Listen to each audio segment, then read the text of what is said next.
Do you believe that current archaeological understanding is incomplete or even flawed? I wholeheartedly agree.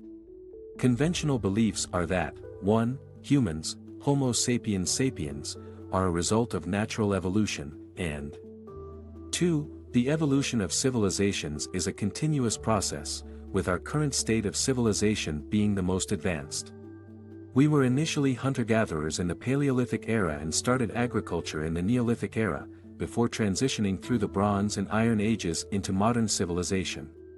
Our current civilization can be traced back to around 4000 BCE to the Sumerian civilization, which emerged in the southern part of Mesopotamia, present-day Iraq.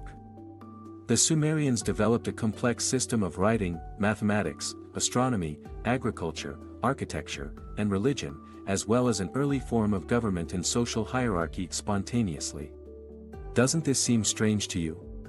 Although development is typically considered to be a linear and gradual process, the early civilizations in question appear to have progressed rapidly and achieved a highly developed system without undergoing any intermediate stages. Alternative history is a compilation of the anomalies that goes against the mainstream archaeological view. The main categories are 1. Ancient advanced civilizations of Lemuria and Atlantis, 2. Ancient astronaut theory, 3. Existence of giants, 4. Alternative history of the Americas, and 5. Biblical archaeology. Different researchers like Graham Hancock, David Childress, Michael Tellinger, and many others have postulated the potential presence of ancient civilizations, Lemuria and Atlantis, that were either equally advanced or even more advanced than us, but which were destroyed by a series of natural disasters, including a pole shift, earthquakes, and massive floods. In fact, over 600 cultures talk about the Great Flood. Lemuria is believed to have been initially in what is now the Pacific Ocean, ranging from Japan all the way to Easter Island.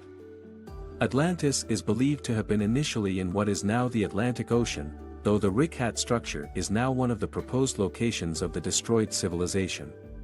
There are sites believed to be the remnants of these two continents. For example, Nan Madol in Micronesia, Easter Island, and the Yonaguni Monument off the coast of Japan are believed to be parts of Lemuria.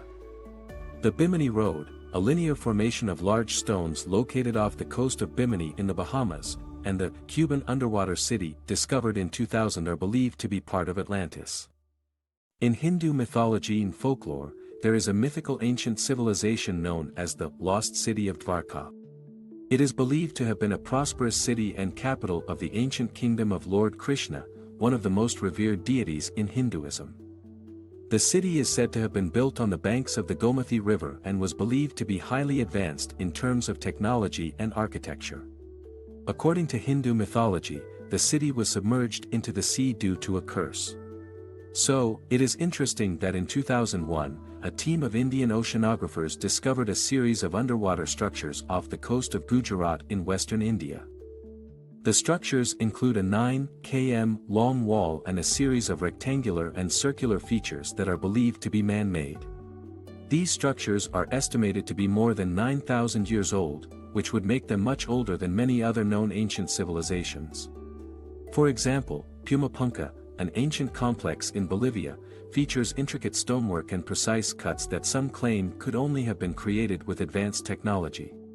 An Oa part, out-of-place artifact, is an object or artifact that appears to be inconsistent with its known age, origin, or cultural context.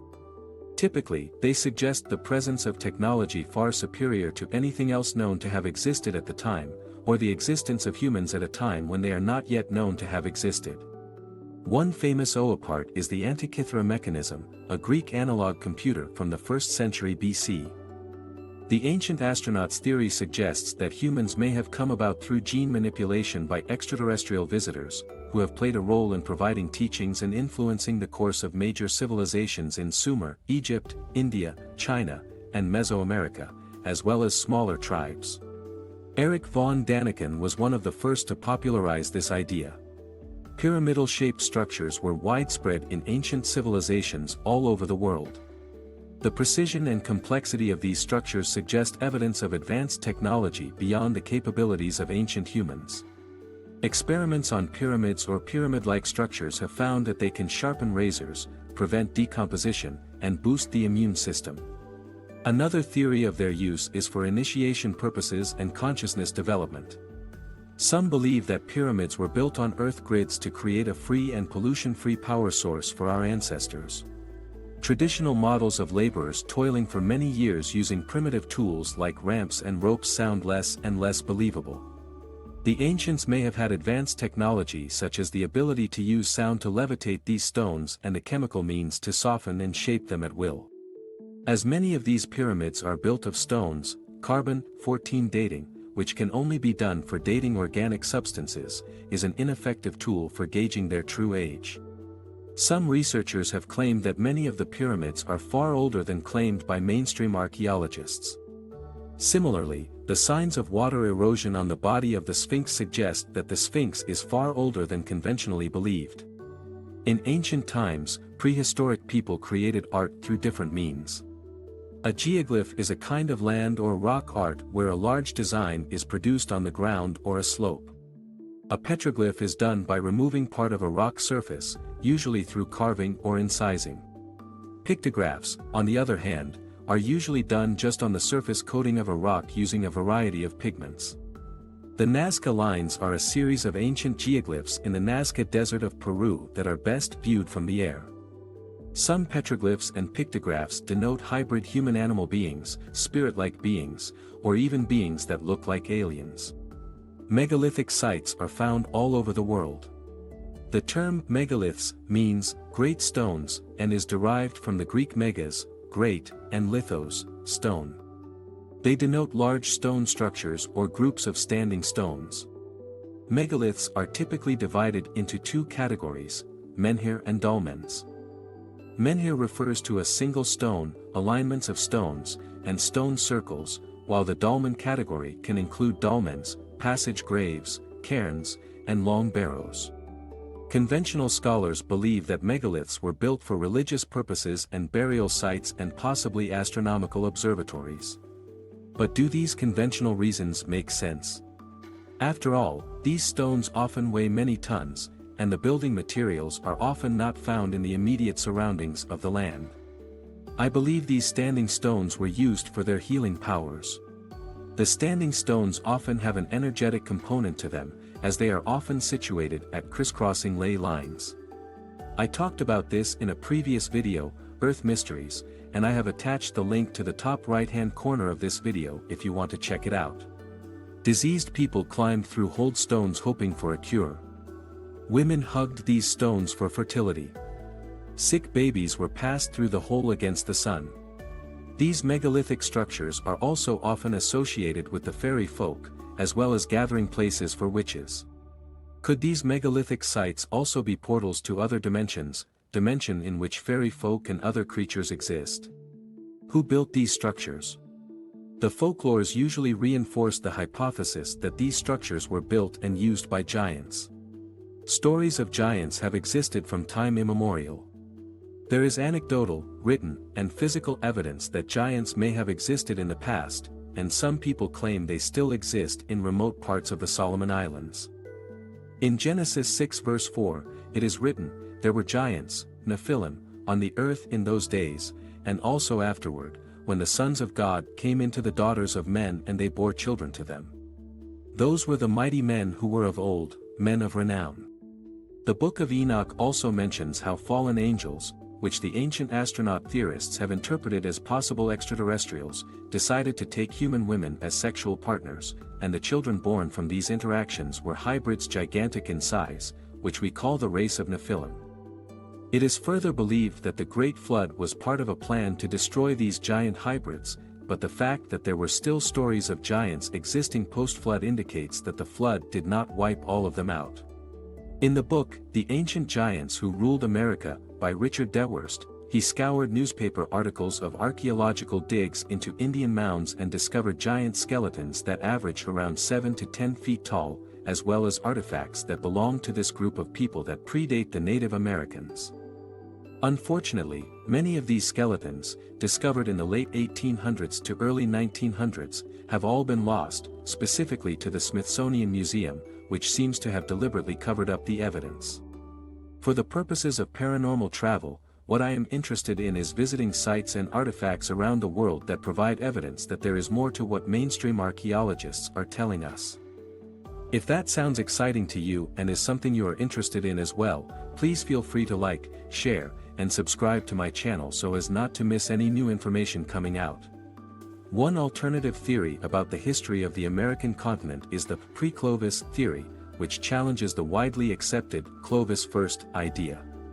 The Clovis first theory suggests that the first humans to settle in the Americas arrived via the Bering Land Bridge between Asia and North America around 13,000 years ago, and these people were responsible for the Clovis culture, characterized by distinctive stone tools. The pre-Clovis theory, on the other hand, suggests that humans arrived in the Americas much earlier, possibly by coastal routes or even by boat, and that there were multiple waves of migration into the Americas. This theory is based on a growing body of archaeological evidence, such as the discovery of stone tools, hearths, and animal remains that date back to more than 15,000 years ago in places like South America and Mexico.